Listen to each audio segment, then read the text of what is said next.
जय श्री कृष्णा। आज शिवरात्रि के उपलक्ष्य में हम शिव चालीसा सुनेंगे। जय श्री शंकर भगवान ने की जय। स्नान करके श्वेत वस्त्र धारण करे, तत्पश्चात कुश के आसन पर बैठकर भगवान शंकर की मूर्ति के सामने बैठकर पूजा करे। फिर चंदन, चावल, आग के सफेद पुष्प, धूप, दीप, धतूरे का फल, बेल पत्तर, काली मिर्च आदि से पूजन करके शिव जी का ध्यान करते हुए शंकर चालीसा पढ़े। जय शिव शंकर भगवान ने की जय। इसके बाद अर्पण करे, फिर चालीसा का पाठ करे। पाठ के अंत में ओम नमः शिवाय मंत्र की 108 बार तुलसी या सफेद चंदन की माला से जप करे। शिव चालीसा के रचिता श्री अयोध्यादास जी रचना प्रारंभ करने से पूर्व श्री गणेश जी की वंदना करते हुए लिखते हैं, जो समस्त मंगल कार्यों के ज्ञाता है, उन गौरी पुत्र गणेश जी की जय हो। हे गणेश जी, इस कार्य को निर्विघ्न समाप्त करने का वरदान दे। जो दीन जनों की कृपा करने वाले हैं, जो संत जनों को सदा ही रक्षा करते हैं, ऐसे पार्वती शंकर भगवान की जय हो।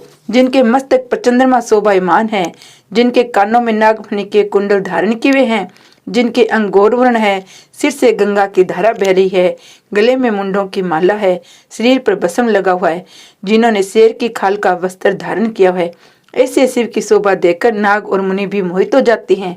महारानी मेनका की दुलारी पुत्री पार्वती उनके वाम भाग में सुशोभित हो रही है, जिनके हाथ का त्रिशूल अत्यंत सुंदर प्रतीत हो रहा है, जो निरंतर शत्रुओं का विनाश करता रहता है।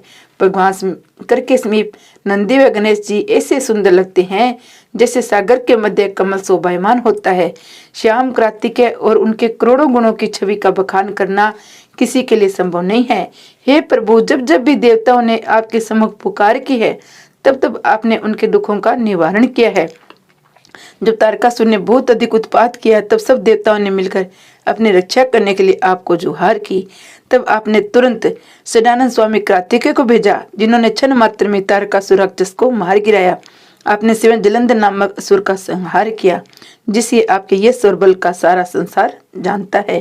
त्रिपुरा नामक संसार असुर के युद्ध करके आपने कृपा करके सब देवताओं को बचा लिया।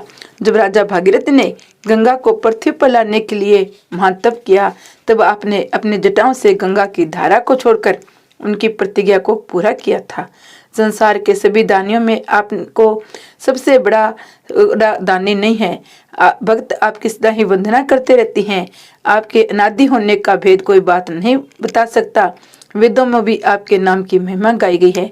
देवासुर संग्राम के बाद जब समुद्र मंथन करने से विष उत्पन्न हुई, तब देवता और राक्षस सब उसके प्रभाव से बेहाल हो गए। तब आपने दया करके उनकी सहायता की और ज्वाला पान किया। तभी से आपका नाम नीलकंठ कहलाया। रामचंद्र जी ने लंका पर चढ़ाई करने से पहले आपका पूजन किया। आपकी कृपा से लंका जीतकर विभीषण को दान में दे दी। भगवान श्री रामचंद्र जी ने जब शस्त्र कमल के द्वारा पूजन किया, तो आपने फूलों में विराजमान हो परीक्षा ली।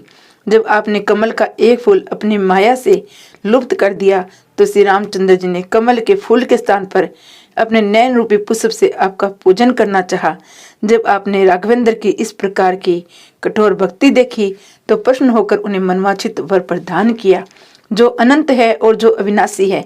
ऐसे भगवान शंकर की जय जय हो, जय जय हो। सबके हृदय में निवास करने वाले आप सब पर कृपा करते हो। हे शंकर, अनेक दुष्ट मुझे प्रतिदिन सताते रहते हैं। इस कारण में भ्रमित हो रहा हूँ, मुझे चैन नहीं मिला है। हे नाथ, इन सांसारिक बाधाओं से दुखी होकर मैं आपकी स्मरण करता हूँ। आप इस दुख के समय आकर मेरा उद्धार करो। आप अपने त्रिशूल से मेरे शत्रुओं को नष्ट कर मुझे इस संकट से बचाकर भवसागर से उबार लो। माता पिता भाई आदि संबंधी सब है, परंतु वे सुख में ही साथी होते हैं, संकट आने पर कोई पूछता भी नहीं है। हे जगत के स्वामी, आप ही ऐसे हैं जिस पर मुझे आस लगी हुई है। आप ही शीघ्र आकर मेरे इस घोर संकट को दूर कर दीजिए। आप सदा ही निर्धनों की सहायता करते हैं। जिसने भी आपका जैसा जाना, उसने वैसा ही फल प्राप्त किया है। मुझे तो ये भी नहीं मालूम कि आपकी प्रार्थना स्तुति किस प्रकार से करनी चाहिए। अतः हे नाथ, मेरी इस भूल को क्षमा कर देना। हे शंकर भगवान, आप ही संकट का नाश करने वाले, समस्त शुभ कार्यों को कराने वाले, विघ्नों को नष्ट करने वाले में समर्थ है। योगी जन, यति मुनिजन सदा आपका ही ध्यान करते हैं। नारद और सरस्वती भी आपको ही शीश नवाते हैं। ओम नमः शिवाय पंचाक्षर मंत्र का निरंतर जप करके भी ब्रह्मा आदि देवताओं ने आपका पार नहीं पाया। जो प्राणी इस शिव चालीसा का मन लगाकर निष्ठा से पाठ करता है, भगवान शंकर उसकी सहायता करते हैं, उसकी सब इच्छाएं पूरी करती हैं। यदि ऋणी इसका पाठ करे तो वह ऋण मुक्त हो जाता है। पुत्रहीन व्यक्ति यदि पुत्र प्राप्ति की इच्छा से इसका पाठ करेगा तो निश्चय शिव की कृपा से उसे पुत्र प्राप्त होगा। प्रत्येक मास की त्रयोदशी को घर पर पंडित को बुलाकर श्रद्धा पूर्वक पूजन में हवन करना चाहिए।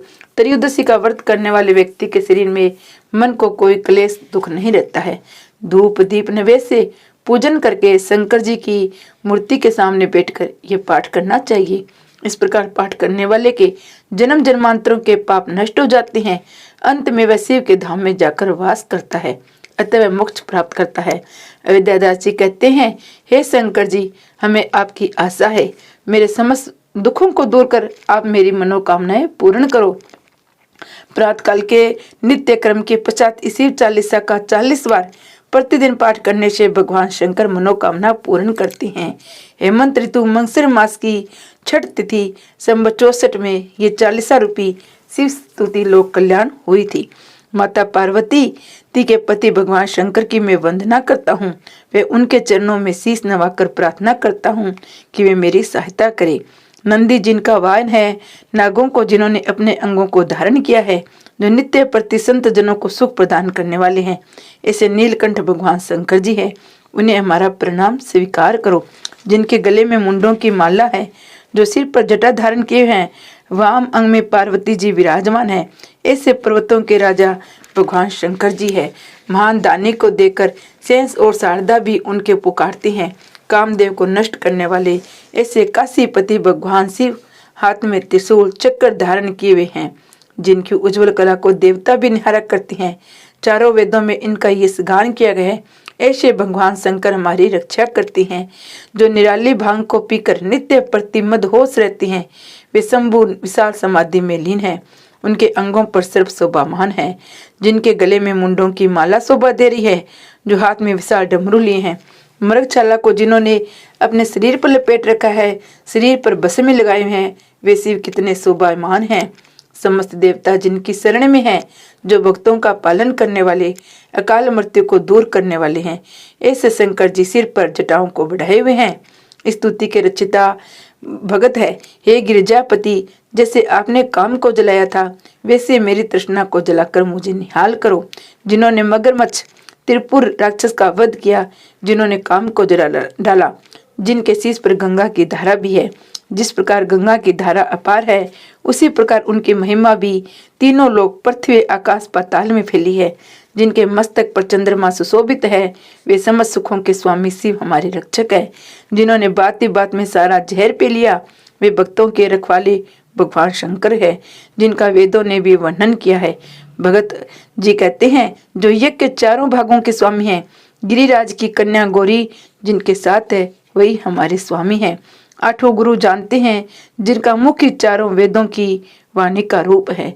जिनके भवन की स्वामिनी माता वाणी है, वे शिव सुख और संपत्ति के दाता है। जिनके गले में मुंडों की माला, मस्तक पर चंद्रमा शोभित है, वह शिव सेवकों को भी दरिद्रता का नाश करने वाले हैं। जिन्होंने नरक के चारों द्वार बंद करवा दिए हैं, जिनके द्वारपालों के रूप में नंदी विराजमान है। कवि कहते हैं, ऐसे आनंद को देने वाले देवता के होते भी लोग व्यर्थ ही हाहाकार करते हैं, क्योंकि सांसारिक लोगों को थोड़ी सी पूजा अर्चना से जो प्रसन्नता होती है, वो शंकर जी उनकी सहायता करते हैं। तो ऐसे यमराज जी क्या आवश्यकता है। आप भयंकर यमराज की यातना से बचना चाहते हैं तो शंकर जी की शरण में जाओ। गौर वर्ण वाली पार्वती जिनके वाम विराज रही है, जिनके शीश पर जटाओं का मुकुट सुशोभित है, जिन्होंने सर्पों का उपवित जनेऊ पहन रखा है, चंद्रमा जिनके मस्तक पर विराजमान है, जो पल भर में चारों फल धर्म अर्थ काम मोक्ष को देने वाले हैं, भाग्य में लिखे को बदल सकते हैं, उनका नाम भगवान शंकर है। बिना किसी शंका के निरंतर उनके भरोसे पर रहना चाहिए। भगत जी कहते हैं, भगवान शिव की महान कृपा से ये 40 और स्तुति सुनी है। जय शिव शंकर भगवान ने की जय। ये कार्य संपन्न हुआ। शिवरात्रि के दिन अपने को शिव 40 शिव स्तुति सुन के भगवान शंकर को प्रसन्न करना है।